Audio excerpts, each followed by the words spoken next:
All right, welcome back to another episode of Research Fantasy presents the NBA Fantasy Baller DFS edition, where we are going to look at our three core plays for our lineups on FanDuel, DraftKings, and FantasyDraft, as well as giving you three value plays that you can use to help round out your lineups tonight. Now, this is a three-game slate, and to be perfectly honest with you, this is something I'm not going to touch with a 10-foot pole. I just don't really like playing on slates that are this small. I seem to have decent luck with them, but it's just unexciting to me because you get so much overlap that it almost becomes worthless. So if you are playing, I would suggest sticking just to tournaments for tonight. And let's kick things off with Russell Westbrook, because why not? 23-8 on FantasyDraft, 12-8 on FanDuel, 13-3 on DraftKings, and guys, he's worth every penny of it. I don't even need to explain this to you. Russell Westbrook is a monster. He's going to have the greatest season, maybe the second greatest season in NBA history when he's done. I mean, he's averaging a triple-double, which hasn't been done in decades. Damian Lillard does not play defense. Let's not try to pretend by any stretch of the imagination that Damian Lillard is going to be any kind of a threat in this game. So Westbrook should have a monster game. I've tentatively got him around 68 to 71 points. So there's nothing stopping me from rolling out with Russell Westbrook tonight, especially if Victor Oladipo is out, because that's just one less person who's going to be able to contribute on that team. Moving on from there, I don't want to, but I'm going to, and that's Jimmy Butler. I still don't want to forgive Jimmy Butler for his absolute horrible play on Tuesday night in what was a really good situation against Denver. Worth noting, now Wilson Chandler has seemingly shut down Jimmy Butler and Giannis Antetokounmpo 2 days in a row. Not him singularly, but maybe the defense is better. Maybe he's just on point better right now than he has been throughout the year. Just something to note moving forward when you are looking to put guys in your lineups playing Denver. But Butler tonight against a Kevin Durant-less Golden State Warriors team saw his price drop a little bit between FanDuel and DraftKings. He's sitting at 16.4 on FantasyDraft, 9K on FanDuel, 8,900 on DraftKings. One would think that he is going to be extremely motivated after this team was just embarrassed on their home court. Now they've got the Warriors coming in. I would have to think that Butler has to be extremely motivated to get the job done tonight. I'm looking for a performance where he's actually hustling, and 45 points should be well within reason for him. I know we've discussed what his upside is in the past, but after a 23 to 25 point fantasy performance, I'm not interested in talking about how he could end up being 60 points at the end of the night. I'm just saying I think he can end around 45, which is what we need him to do. Lastly, let's just take a guy who's been on a tear and his price has come up, but I still don't feel like it's justified, and that's Frank Kaminsky of the Charlotte Hornets going up against Phoenix. Sorry about that. Phoenix was a team that I went after very heavily the other night with Mike Conley, Marc Gasol, and Zach Randolph. Had a lot of success with it.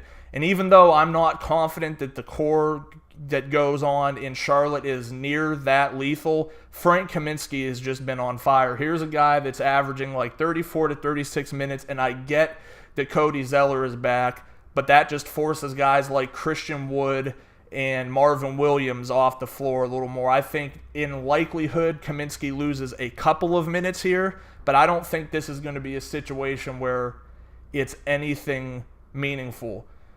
As I said, 13-6 FantasyDraft, 6,200 FanDuel, 7,200 on DraftKings. He should be well within reason to get a double-double here. I think he finishes around the 40-point mark, and where he's priced at, he's still a value play. I would consider playing Frank Kaminsky as long as he's getting 35-ish minutes until he's about 8K on both sites, and let's call it about 15,000 on FantasyDraft. So that wraps up our 3 core plays for today. Let's move on to 3 guys that I would consider value plays. Value plays, I'm trying to keep under the $5,500 mark, and just so you know, I do use FanDuel as a benchmark, typically because they underprice guys far more often than DraftKings does. DraftKings seems to be far more heavy-handed when it comes to putting together their pricing algorithm.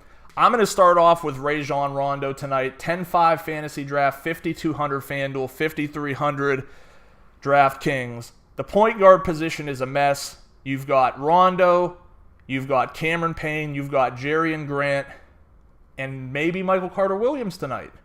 Isaiah Cannon is not a part of the equation, so I think we will see a lot of Rondo. I've got him penciled in around 28 minutes because I think this game is obviously going to stay competitive.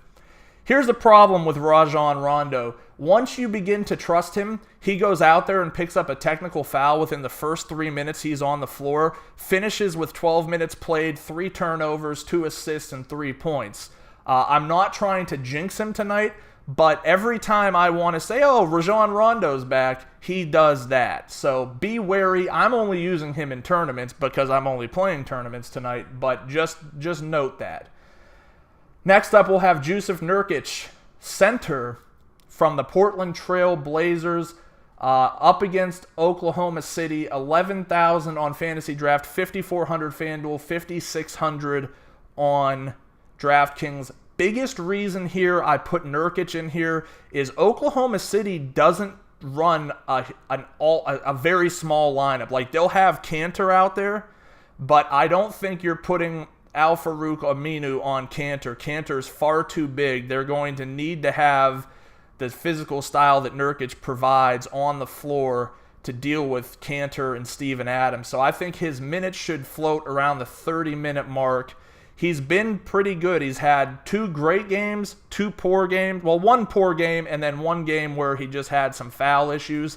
So I think he's well within reason to be played tonight. Oklahoma City hasn't struggled against centers, but that doesn't mean that they're incapable of giving up a good game to a center. We're not talking about someone scoring 40 fantasy points here. We're talking about someone who realistically could put up 28 to 30 fantasy points, and that's all he needs to make value. So he's on our radar tonight. I typically don't like to go with 2 players from the same team, so I won't. I'm going to switch it up. I'll drop the other one into the podcast. Let's throw out Allen Williams of the Phoenix Suns, 8,800 on FantasyDraft, 4,900 on FanDuel, 4,400 on DraftKings. This guy has been a point-per-minute monster. I feel like I say that every single episode, but that's what happens at the end of the year when some of these guys who have gotten very little time get on the court. Their per-minute statistics end up being wildly outrageous, and obviously that is going to come back down to reality, but Williams has still shown himself to be a very good player. He's shown that he can get the job done. He could be a physical asset to this team, and he could also be a strong fantasy asset to your lineups. Wildly unpredictable, foul-prone, but cheap. All right? You're not going to find many places where you could get 44 fantasy points for $4,400. That's all I'm going to say. And you can check the log to see that he has one of those recently. He's completely capable of putting up a 20 to 25-point lineup, which is what I'm putting him at in the range tonight. And if he happens to go into the 40-point area, we've just gotten a steal for the price. So those are our 3 value plays for the day. If you like what you heard, make sure to subscribe to this channel. We will be putting out a ton of content related to all aspects of daily fantasy. Make sure to visit us at researchfantasy.com. Sign up for our NBA newsletter to get all of our exclusive picks and information regarding each day's slate. Follow us on Twitter at researchandwin. And if you have any questions, comments, or suggestions, please make sure to post them in the comments below. We'll see you tomorrow with more DFS picks.